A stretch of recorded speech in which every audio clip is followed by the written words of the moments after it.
Les habíamos prometido entonces que íbamos a conceptualizar todo este tema de la atención primaria de la salud con el doctor Jorge Seltzer, que es presidente de la Comisión de Salud del Gobierno de la Ciudad Autónoma, de la Legislatura de la Ciudad Autónoma de Buenos Aires, y ahora es flamante vicepresidente tercero de la Cámara. Así que, doctor, un gusto de que esté con nosotros. Igualmente, muchas Estamos gracias. Estrenando un puesto nuevo. Sí. ¡Qué responsabilidad! Sí. Doctor, vamos a hablar entonces de este tema tan específico, tan particular de la atención primaria de la salud. Vamos a hablar de los primeros conceptos. Bueno, usted sabe que la atención primaria de la salud nace por allí, por la década, fines de la década del 70, en una reunión de los países miembros de las Naciones Unidas y de la Organización Mundial de la Salud en Almata, cuyo objetivo era introducir la necesidad de reducir la cantidad de mortalidad y morbilidad en todo el planeta. De allí surgieron consignas como que la salud era un derecho, que los Estados miembros deberían hacerse cargo de asumir ese derecho y ofrecer una cobertura amplia de servicios. Pero también se manifestaba que esa oferta tenía que ver con las posibilidades económicas de cada país, de manera tal de que ya había una restricción. Claro. O de luego un llamado de atención para ver efectivamente qué podía pasar. O sea, no era para todas. No era para todos, exactamente. Y así resultó ser, porque la consigna de aquel famoso congreso fue salud para todos en el año 2000. Hoy estamos en el año 2011 y hay más enfermos en el mundo de los que había cuando se hizo el congreso. Y esto es producto esencialmente de que ha habido un aumento de la desigualdad entre los sectores más humildes del mundo, de las poblaciones más humildes, y una mayor concentración en los sectores que tienen que ver con la producción, con el capital y con la actividad financiera. Esa diferencia, que llega alrededor de 1 a 60 aproximadamente, obviamente desvincula a una población muy importante del mundo de todas las posibilidades de acceder a un sistema de salud. Pero además no solamente es un problema de la salud, es un problema de todo el hábitat en donde la persona vive. No accede a la salud, pero tampoco accede a la vivienda, no accede a un trabajo digno, no trabaja 8 horas como está resuelto por la OIT, trabajan muchas más, en condiciones laborables que son marginales. Ahora yo le pregunto, doctor, teniendo en cuenta esto que usted está mencionando y que estamos recién metiéndonos en el tema de la atención primaria de la salud, ¿no se ha tenido en cuenta los aspectos económicos que podía tener cada uno de los países? La Organización Mundial de la Salud no puede crear un fondo específico como para socorrer, es decir, estoy hablando en términos generales, es decir, si hablamos de utopías, a lo mejor esto también es otra utopía. No, sí, la Organización Mundial de la Salud y la Oficina Sanitaria Panamericana tiene recursos y subsidia programas fundamentalmente en América Latina y habrá otros programas que se harán en los continentes de Asia y África. Pero evidentemente sus resultados no han sido favorables en su totalidad. Mucho tiene que ver también con que la Organización Mundial de la Salud establece pautas teóricas y hace un análisis de recursos. La Argentina es un país que gasta casi el 8% de su Producto Bruto en salud. De manera tal de que en realidad tendría que tener una mejor asistencia de la que tiene. Ahora, cuando nosotros hablamos de atención primaria de la salud, ¿a qué nos estamos refiriendo? Nos estamos refiriendo a la primera etapa de atención, es el primer contacto que tiene la persona con el agente de salud y con las primeras medidas que tienen que ver con evitar la morbimortalidad, es decir, prevención. La prevención. Exacto. Fundamentalmente. Prevención, educación para la salud, y promoción. O sea, que hay como distintos estamentos o distintos segmentos, una atención primaria, una secundaria que abarcaría ya otros aspectos relacionados con el desarrollo de la medicina propiamente y las enfermedades, y otro tercero de más complejidad. Hay varias formas de clasificarlo. La atención primaria o el primer sistema de atención, la secundaria, que es la que conforman los centros de salud y los hospitales, y la tercera, la rehabilitación del sujeto. Pero bueno, de cualquier manera, valga cualquiera la clasificación, la atención primaria se compone justamente de el médico de cabecera, el agente de salud, que es un ciudadano que tiene la particularidad de vivir en la zona y de tener una ascendencia sobre sus vecinos, sobre la gente amiga, sobre el barrio, y que puede trasladar los conocimientos y los programas que son aprendidos mediante la participación de este equipo de salud. Usted sabe que me hace acordar algo, con esto no estoy revelando mucho menos la edad ni nada por el estilo, pero uno peina canas. Usted se acuerda de los médicos de familia, ¿no? Claro, así es. Claro, esto se ha vuelto al médico de familia. Claro. El médico de familia era el que resolvía todo y luego se pasaba al segundo nivel. Claro, y derivaba. Exacto.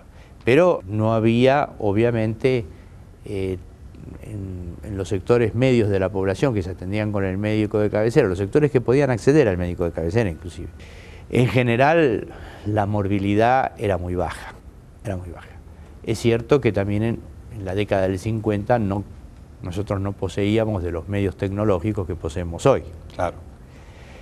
Y además avanzó mucho la medicina en todos los aspectos. No, por supuesto, se descubrieron nuevas enfermedades, se descubrieron nuevos métodos de diagnóstico, métodos de tratamiento, pero obviamente la desigualdad es una cuestión que todavía sigue siendo, yo le diría, igual o mayor en el mundo.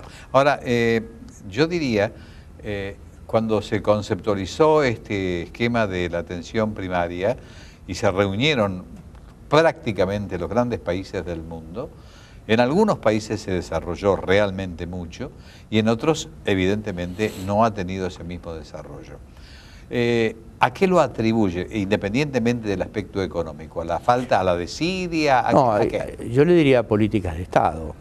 Es decir, ha habido países, en general los países europeos, que han tenido una política de Estado clara, que han llegado a un acuerdo entre los oficialismos y la oposición de sostener un sistema de salud acorde con las necesidades de la gente, y esos sistemas pueden abarcar más o menos prestaciones, pero mantienen el estado de necesidad pública. ¿Cierto? Por ejemplo, usted en Inglaterra, Francia, Italia, la salud es sostenida por el Estado y es gratuita y pública. Por supuesto, probablemente usted no encuentre en esos países el grado de sofisticación que se puede observar en muchos institutos de los Estados Unidos. Claro. Bueno, pero el país desarrollado, evidentemente, está en el tope de determinadas cosas. A pesar de que en algún momento, conversando con algunos médicos argentinos, cirujanos argentinos, me han dicho que efectivamente no se les puede enseñar mucho, que digamos a los médicos argentinos, lo único que tienen ellos es a lo mejor un poco más de tecnología, o mucho más tecnología, ¿no? Mucho más, pero además tienen un problema, que tienen un 20% de pobreza, que probablemente no la tenga Inglaterra. Es decir, usted en Estados Unidos o tiene seguro o no tiene nada. Correcto. Ahora, usted está indagando, proyectando, fundamentalmente lo que tiene que ver con la atención ambulatoria. ¿Cómo se incorpora todo esto en este sistema de atención primaria de la salud? Bueno, no se podría concebir la atención primaria sin atención ambulatoria. La atención primaria en realidad tiene que ver con la relación directa entre el paciente o el agente de salud o el equipo de salud interdisciplinario con la persona que vive en la zona. Ese ciudadano tiene que referenciarse a ese centro de salud, ¿no es cierto? Hay una relación directa y permanente con el centro. Pero también la atención ambulatoria permite que cuando la persona no accede al centro de salud porque porque no quiere, porque no cumple, porque no escucha, porque se resiste, por lo que sea, cuestiones culturales, afectivas, en fin. El equipo ambulatorio visita las casas y allí es donde detecta los primeros síntomas de la enfermedad o bien las características del hábitat que pueden provocar una enfermedad. Ahora, esa atención, usted dice, va a la casa, está en la casa, ¿de motu propio o la gente puede requerir de esa atención? No, puede hacerlo, claro. Porque si no, hay que hacer todo un sistema de educación especial para que la gente comprenda lo que es el sistema en particular. Sí. No, por supuesto. Hay toda un ida y vuelta entre el centro de salud y la población que constituye, digamos, la masa general de los atendidos. Lo que se busca es una reciprocidad, digamos, que el médico esté consustanciado con la población a la que le toca cubrir y que el paciente se sienta gratificado desde el punto de vista médico con ir a hacerse atender.